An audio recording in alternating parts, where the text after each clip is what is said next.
Wow! May pagkakahawig kayo tita kay Ivana Alawi. O, liga Hiyo, maupo ka. Salamat po.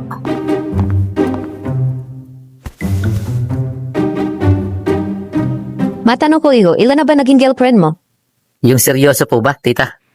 Aba, syempre naman. Hindi tayo nagbubulahan dito, no? Dapat yung tao lang, ha? Huwag mo nang isama yung hayop, no?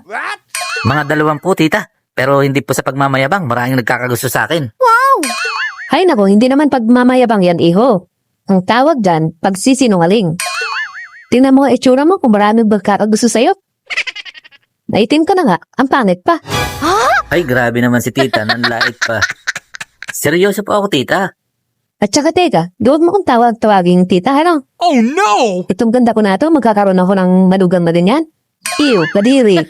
Ay, grabe naman si tita. Nagkakagustuhan po kasi kami ng anak nyo. At saka alagaan ko at mamahalin ang anak nyo. Sa totoo lang po, tita, ang ganda ng anak nyo. Kamukhang kamukha nyo. Wow! May pagkakahawig kayo, tita, kay Ivana Alawi. Ay talaga? Kikikiki. Ay siya, sige. Saan ba kayo pupunta? Manunod lang po, tita, ng sine. Ay, beba, ang bilisan mo dyan at naghihintay si Guryo.